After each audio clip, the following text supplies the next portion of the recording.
नमस्कार दोस्तों, स्वागत है आपका आज की सेशन में।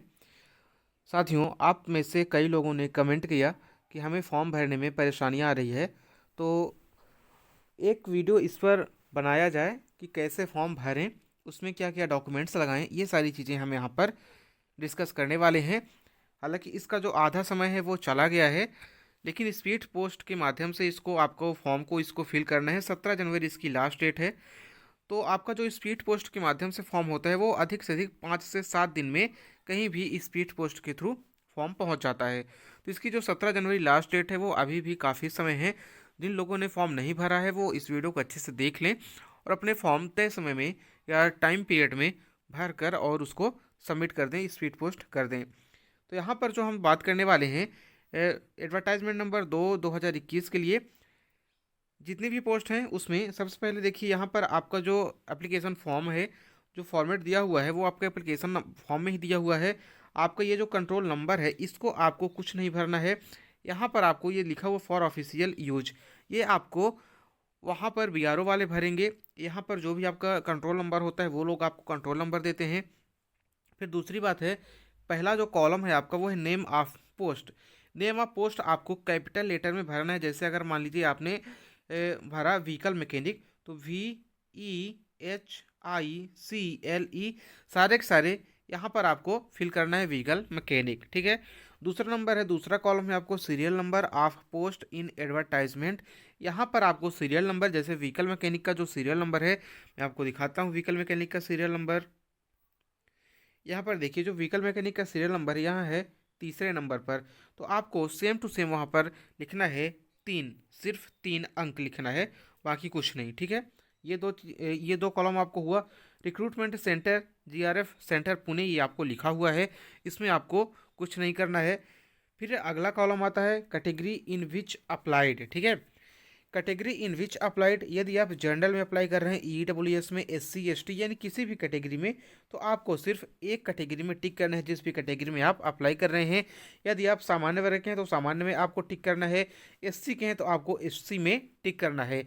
लेकिन इन केस यदि आप एग्जाम्पल के लिए, यदि आप OBC कैंडिडेट हैं लेकिन आप सामान्य वर्ग में अप्लाई करना चाहते हैं, तो आप सामान्य वर्ग में ही उसको टिक करेंगे, भले ही आप OBC के हैं। अगर आप OBC के हैं और सामान्य वर्ग में अप्लाई करना चाह रहे हैं तो आप सामान्य वर्ग में टिक करेंगे। और यदि आप अपने ही कैटेगरी में अप्लाई करना चाह रहे हैं तो आप सेम टू सेम कैटेगरी में आपको यहाँ टिक करना है। फिर अगला कॉलम है वेटेज परसेंट मार्क।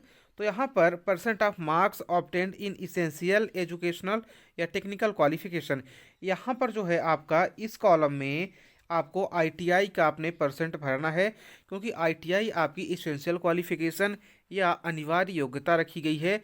यहाँ पर आपको 10th का मार्क्स नहीं भरना है, अनिवार्य योग्यता फॉर्म आपको भरना है। अनिवार्य योग्यता में आपका जो ITI की फाइनल मार्कशीट है उसमें जितना परसेंट है उसमें आपका, ठीक है, कि ITI का कंप्लीट करने पर आपका कितना परसेंट बना। ठीक, आपको इसमें ITI का परसेंट भरना है। और दूसरा परसेंट है आपका additional claimed as per column 15। अब कॉलम 15 क्या होता है, आप यहाँ पर देख लिया एप्लीकेशन फॉर्म में ही, यहाँ पर दिया गया है कॉलम 15। यहाँ पर whether ex serviceman, son of ex serviceman, या whether son of serving retired grave person, whether any brother serving in grave. ठीक है, ये सारे के सारे आपके कॉलम है। तो यदि आप इनमें से वो करना चाहते हैं तो यहाँ पर आपको भरना है। जैसे यहाँ पर whether son of ex serviceman son के लिए आपको जो मिलता है वेटेज, या रिटायर्ड या वर्किंग पर्सन के लिए जो मिलता है वेटेज उसके लिए। ठीक है। NCC के लिए, जैसे B के लिए 5% या C के लिए 10% जो भी मिलता है, तो आप यहाँ पर फिल करेंगे यहाँ पर। ठीक है, 5 नंबर कॉलम में यहाँ पर।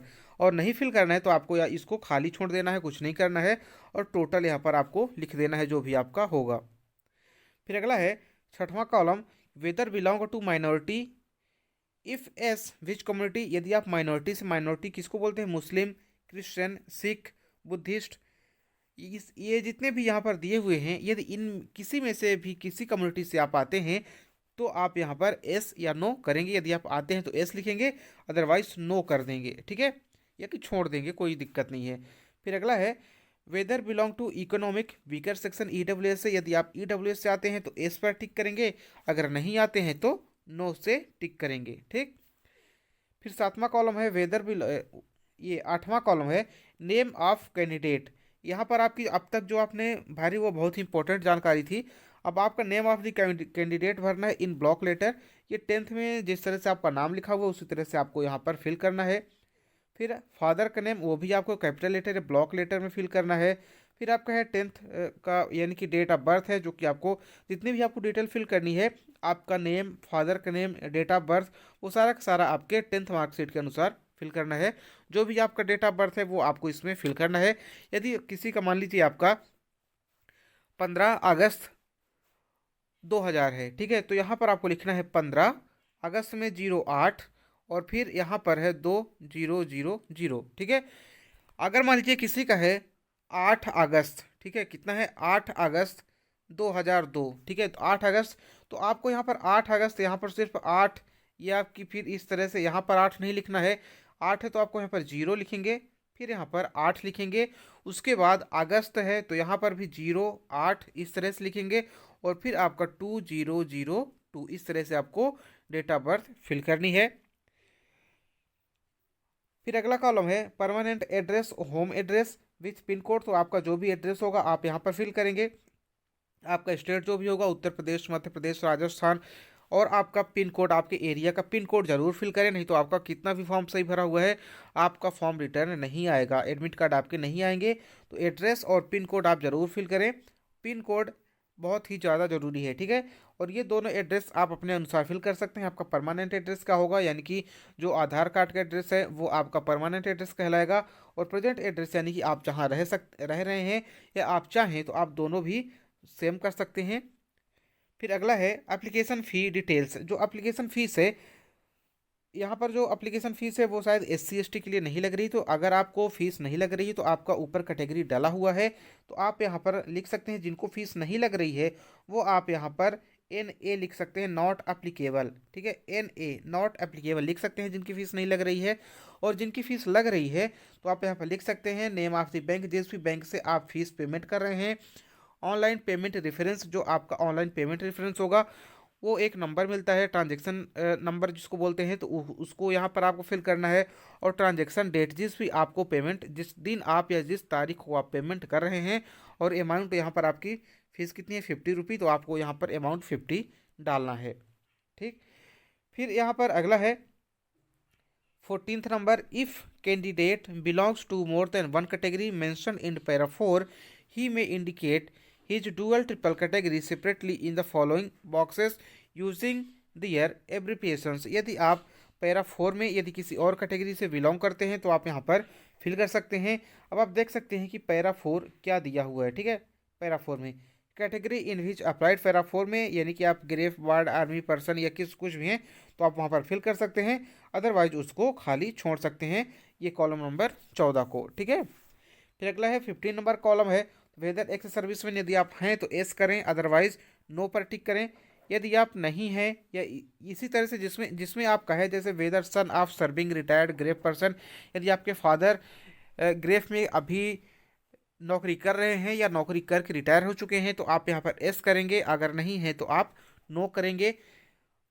वेदर एनी ब्रदर सर्विंग इन ग्रेफ या आर्मी, तो यदि आपके भाई भी सर्व कर रहे हैं, रिटायर नहीं, यहाँ पर भाई का केवल है, यदि आप जॉब कर रहे हैं, आपके भाई आपकी नौकरी कर रहे हैं तो भी यहाँ पर आपको एस या नो लिखना है। इसी तरह से सारे में, यदि आपके पास NCC सर्टिफिकेट है तो भी आप एस नो करें।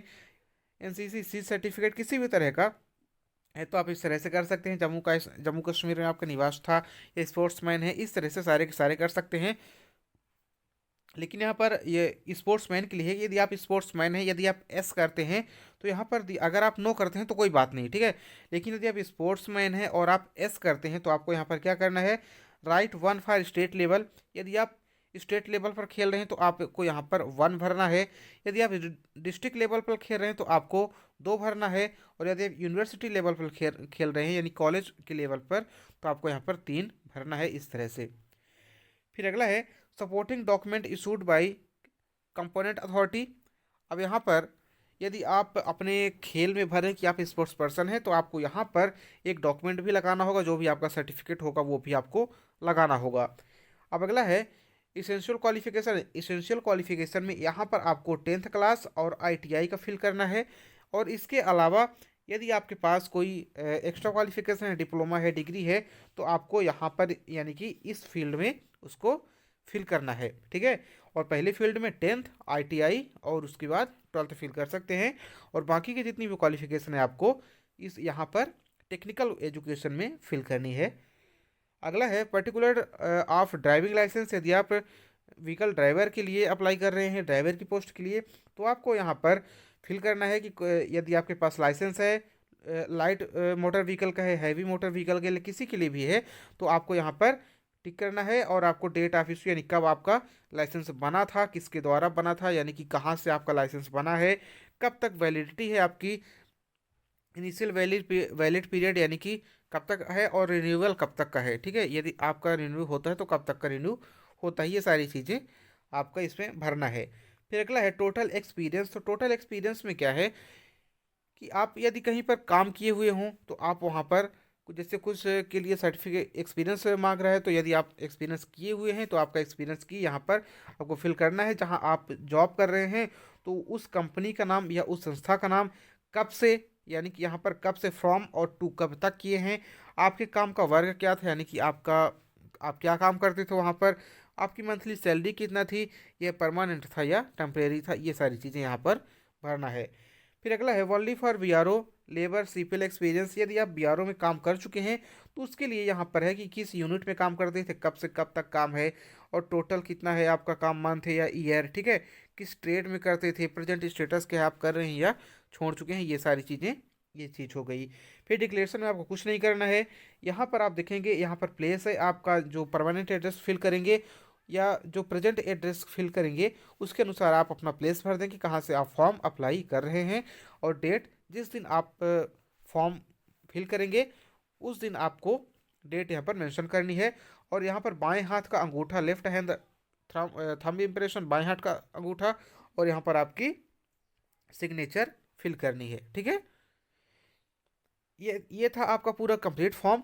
अब इसमें जो आपको डॉक्यूमेंट क्या क्या भरने हैं, डॉक्यूमेंट में आपको आपकी सबसे पहले तो आपका 10th का सर्टिफिकेट, फिर ITI का सर्टिफिकेट।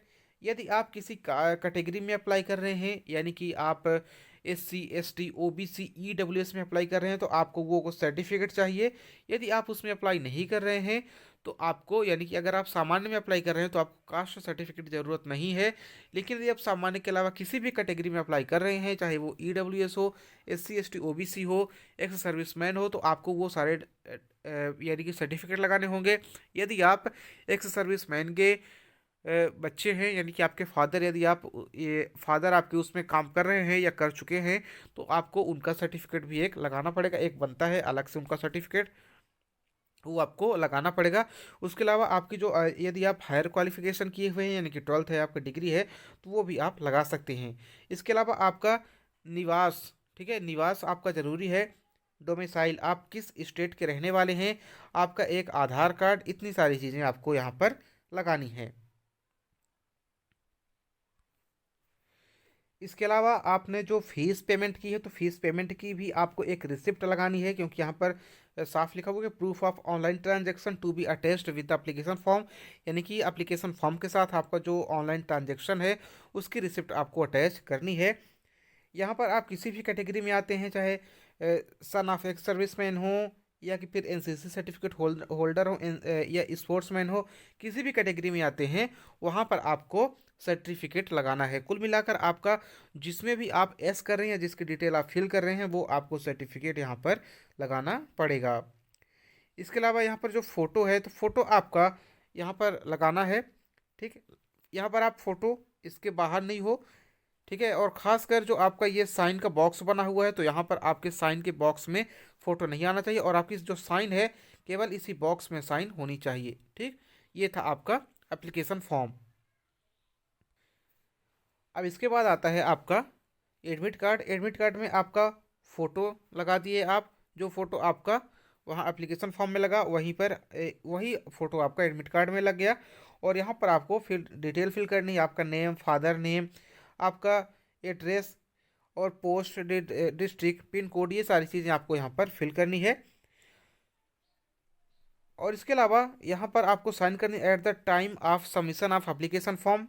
एप्लीकेशन फॉर्म जब आपका जा रहा है तो यहाँ पर सिग्नेचर, यहाँ पर लेफ्ट हैंड थंब का इंप्रेशन चाहिए, और ये बाकी चीज़ें आपको बाद में कराई जाएंगी। जैसे रिटन टेस्ट होगा तो आपको यहाँ पर साइन करना पड़ेगा, इधर आपको थंब लगाना पड़ेगा।